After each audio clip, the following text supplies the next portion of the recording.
Welcome to the On My Workbench channel. Back in the mid-1970s, I was at my mom and dad's house, and a Florida Power and Light truck pulled up on the road alongside of our house. The driver got out and started pointing a handheld antenna at the power lines that ran alongside our house.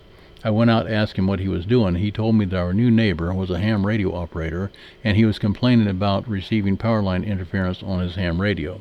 My first thought was, oh crap, with a ham on our street, there goes our TV reception. Wow, was I ever wrong. The neighbor walked across the street to talk to the FPL guy, and he introduced himself to me. His name was Monty Hatfield, WA4COT, and he explained that he was a ham radio operator and that he was receiving power line interference on his ham radio. After we talked for a while, he told me that he was going to build a system for receiving images from the SMS Goes 1 weather satellite. My response to him was, right, you and NASA. So we walked over to his house and he drew it out on paper and explained it to me, and it made sense. And after that, I started working on it with him. That was the point that renewed my interest in electronics. Monty had acquired a 10-foot solid aluminum parabolic dish that had been used on a microwave link by General Telephone.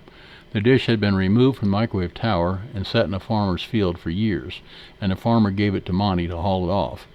He made a feed horn from a 2-pound Maxwell House coffee can with a quarter-wave stub on a chassis mount type-in connector through the side of the can, and the stub was located on the side of the can about 3.5 inches from the bottom of the can. His down converter was produced by Griswold. It was for 1691 megahertz. It had an output of 137.5 megahertz for the IF. The 137.5 megahertz was then run into the house over RG8 coax to a VHF FM receiver with the RF filters removed to increase its bandwidth. The audio from the receiver was then fed to an old 1940s or 1950s Alden wet paper fax machine. The scan rate for the fax machine was wrong, so that instead of a single image, we received 2 side-by-side images. It was like all the odd scan lines were drawn on the left-hand side and all the even scan lines were drawn on the right-hand side of the paper. If my memory serves me correctly, there were blank gaps in between each of the scan lines on each side. This kept the aspect ratio correct. It was 50 years ago, so I could be wrong. Monty did it.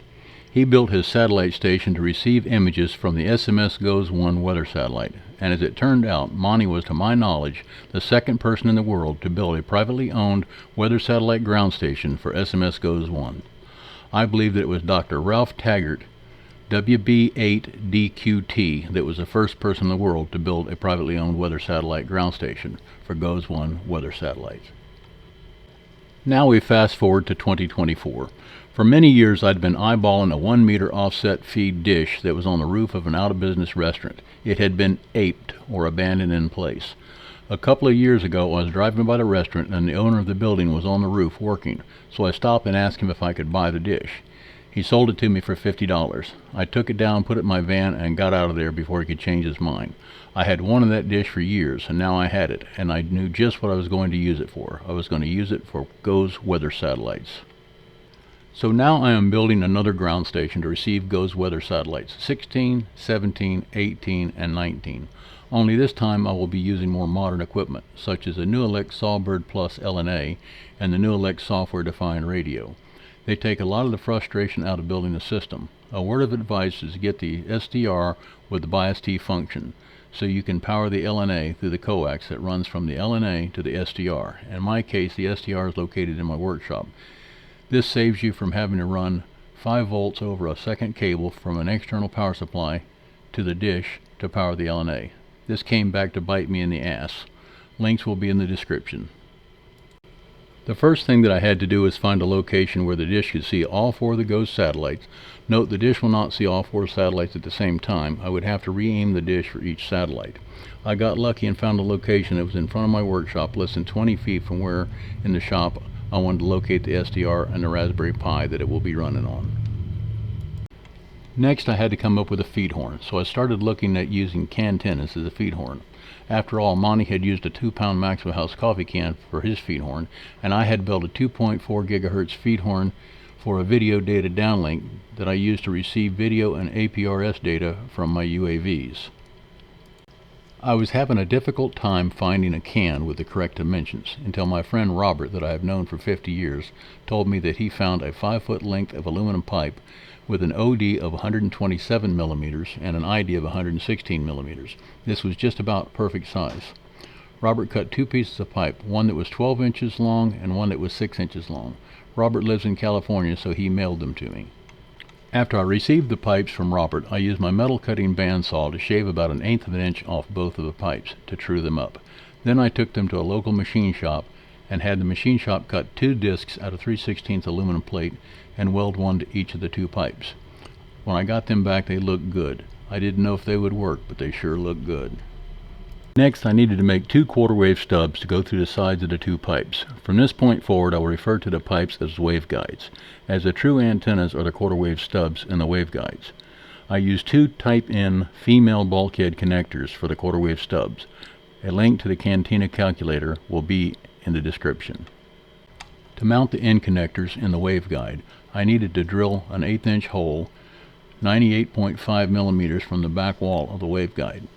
To do this, I measured the inside depth of the waveguide from the back wall to the throat of the waveguide. Then I used a measurement and measured from the throat of the waveguide on its outside to where the back of the wall should be and marked it.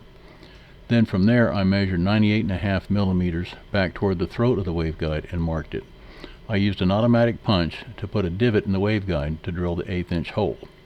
Next, I used a 5/16 inch drill bit to open the hole so I could use a step drill bit to match the size of the hole to the N-type male bulkhead connector.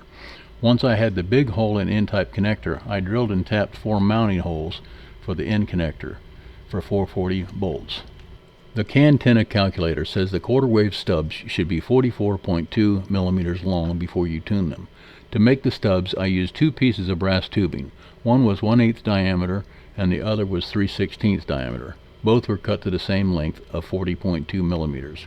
The 1/8-inch diameter brass tubing fit perfectly inside the 3/16 brass tubing, making a telescoping piece so the combined length can be longer or shorter than the 44.2 millimeters for tuning the stub. Next, I used the automatic punch to put a dimple near one end of both of the tubes. Then I used a 3/32 drill bit to drill a hole in one side of each of the tubes. The hole in the 1/8 tube is so it can be soldered to the solder lug on the Type-N connectors. I used non-acid soldering paste and soldered it in place. Next, using an X-Acto knife and a small file, I removed the excess solder that was on the 1/8-inch stub. I then chucked the end of the 1/8-inch stub into my drill and spun it while using sandpaper to smooth out the solder, so the 3/16 brass tubing would fit over the 1/8-inch brass tubing. This allows you to make small adjustments to the overall length of the stub. Robert sent me his extended range nano VNA so I could tune the stubs to the waveguides. To tune the stubs using the VNA, I held the end connector in the hole in the side of the waveguide by hand and read the VNA. After getting a reading, I would remove the end connector and make a very small adjustment to the outer tube and repeat. I repeated this until I had the lowest VSWR reading that I could get on the VNA. Telescoping tubes make it very easy to tune the stubs. Once I had a stub tuned to the waveguide, I put a dab of soldering paste in the hole of the 3/16 stub and soldered it to the inner 1/8-inch stub, and then I filed and sanded off any excess solder. Once I had the stubs for the waveguide antennas tuned, I bolted them in the sides of the waveguides using the 4 short 440 hex bolts. Next, I had to come up with a way of holding the waveguide antennas on the support arm of the dish. To do this, I cut a U shape out of a 1/2-inch thick piece of starboard plastic. I cut it the same size and shape as the waveguide antenna and bolted it to the flat area of the support arm. I used bungee cords to hold the waveguide antenna in the U shape. By using small pieces of wood as shims, I could set the angle of the waveguide antenna. I could set different angles using combinations of wood thickness to get the best signal. I used an online parabolic focal length calculator to get the focal length for my dish. Once I knew the focal length, I set the front of the waveguide antenna at that distance from the center of the dish and secured it with bungee cords. Now I could start looking for GOES 16. I set up the Raspberry Pi at the dish along with a monitor, keyboard, and a mouse. Once I had everything connected, I booted the Pi and ran GeoSurf program. Once it was up and running, I checked the Viterbi number It was in the 2000s, so I started looking for GOES 16. I had pointed the dish to the magnetic compass bearing for GOES 16 by aligning the top center rim of the dish and the back end of the waveguide with a compass. I set the elevation to just below what I thought it should be and started moving the dish left and right. Then I moved it up a degree and moved it left and right. I repeated this. I did this for about an hour with no luck. At this point I was lost. Years ago I was in the big C-band dish business, and later I was in the small dish business, and never had an issue finding a satellite. So I knocked off for the night and put everything away. So the next day, after talking with Robert, we came to the conclusion that I had bought the wrong SDR. The one that I had ordered did not have the bias T function to power the LNA through the coax. So I was not getting 5 volts to the LNA at the dish. To confirm this, I used my voltmeter to check for 5 volts on the input pin to the SDR, and it was not there. As a workaround, I used a 5 volt USB power supply plugged into the LNA to power it. Rather than using the Raspberry Pi, I decided to use my Windows laptop running the waterfall function in the SatDump program to look for GOES 16. I put the dish back to the original azimuth using a compass and the elevation that I had guessed at, and as soon as I had SatDump running, I was receiving a signal from GOES 16. It looked like a hump in the noise floor. I went back to the Raspberry Pi and I was getting Viterbi numbers in the 1900s, so I increased the elevation and started getting lower Viterbis. I tweaked the azimuth and elevation until I got the Viterbis down into the 460s. Then I worked on finding the focal distance for the waveguide antenna. I had used a parabolic dish antenna calculator, so I knew that I had to be around 33.68 inches. After working with the focal distance, I went to the polarization for my location. It should be around minus 13 degrees. The Viterbi numbers were now in the low 300s, with 0 dropouts. After I had the dish aligned and the focal distance and polarization set, I could finalize the permanent mounting of the waveguide on the dish support arm. To do this, I used 2 4-inch long ⅛ carriage bolts. I marked a location for a hole on the front of the waveguide that would align with a hole in the front of the support arm. I oversized the hole so that the square neck of the carriage bolt would lock snugly into the aluminum of the waveguide. Once I had the front hole drilled in the waveguide, I temporarily mounted it to the support arm and lined it up with the rear hole in the support arm and marked the back hole. I removed the waveguide and drilled the hole for the rear bolt. I oversized that hole as well. I installed the carriage bolts from the inside the waveguide and put nuts on the outside of each of the bolts and tightened them.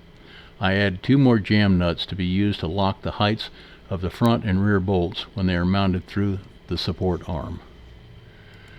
To set the correct angle for the waveguide, I put the bolts through the holes in the support arm and used nuts on the top and underside of the support arm to hold it in place. I then put the U-shaped starboard plastic back under the front of the waveguide and the wooden shims under the back of the waveguide and tightened the nuts until the waveguide was secure. I removed the starboard plastic and the wooden shims and tightened the upper jam nuts and the lower locking nuts against the support arm. After I had the waveguide securely mounted to the support arm, I used the upper jam nuts and the lower locking nuts on the carriage bolts to fine tweak the waveguide angle for the best Viterbi numbers. I now had a mounting system that could be removed and reinstalled and would not affect the focal distance or the polarization of the waveguide antenna. After reading everything that I could find on the internet about improving waveguide antennas, I read about how adding a horn to a waveguide will change its impedance and increase its gain. The impedance of a waveguide is around 50 ohms, and the impedance of free airspace is around 377 ohms. So adding a horn to a waveguide better matches the impedance of the waveguide to the impedance of the free space air. It acts like an impedance matching transformer, allowing most of the wave energy to radiate out the end of the horn into free space. And as with my receive-only waveguide, the transverse applies, so adding a horn to the receive waveguide will improve its efficiency as well. So I made a conical horn using some stiff plastic sheets and aluminum duct tape. I used a 9.5-inch diameter stainless steel bowl to trace a circle for the horn. I just guessed at the diameter and the angle of the horn. It made a cone with a front diameter of 197 millimeters and a rear diameter of 127 millimeters. When I installed it on the waveguide antenna, the Viterbi numbers went from the upper 300s down to the 190s. I made a second random cone with a larger front diameter of 237 millimeters, and the Viterbi numbers went from the 190s down to the 140s. I made a third cone. This time Robert and I decided to use a cone template generator so we could better control the variables. Links will be in the description. This time we used the same diameter of 237 millimeters for the front of the horn and 127 millimeters for the back of the horn, where it mates with the waveguide. We changed the angle of the sides of the cone by extending the length of the horn from 60 millimeters to 111 millimeters. This changed the coning angle from 49.4 degrees to 65.1 degrees. This made the cone deeper and moved the front of the opening of the cone closer to the dish. After installing this new cone on the waveguide, the Viterbi numbers went from the mid-140s to 109. To determine what the feed horn offset angle is, I placed a level across the face of the dish, and I used an inclinometer to read the inclination angle of the dish. If we assume the horizon is 0, then the inclinometer reads 58 degrees above the horizon. I then place the inclinometer on the back of the waveguide. Again, we are assuming the horizon is 0. The inclinometer reads 81.5 above the horizon.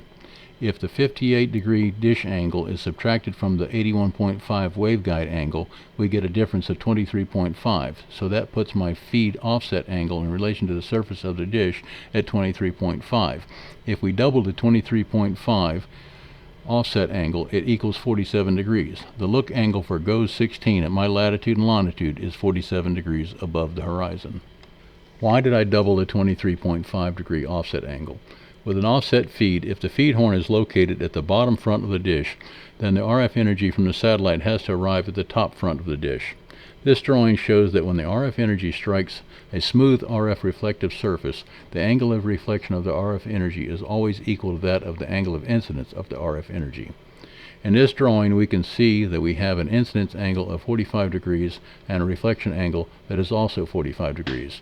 So the difference between the incidence angle and the reflection angle is 90 degrees. So if my feed is offset by 23.5 degrees below the center of the dish, then the incoming RF energy from the satellite has to be offset by 23.5 degrees above the center of the dish. And 23.5 plus 23.5 equals 47 degrees. And the look angle above the horizon for GOES 16 at my location is 47 degrees. With more tweaking of the waveguide and the cone, I have gotten the Viterbi numbers down to the mid-40s at night and the lower 50s during the day. Please check back with the On My Workbench channel for more videos on cool stuff. Please subscribe, like, comment, share, and click the little bell. And thanks for watching the On My Workbench channel.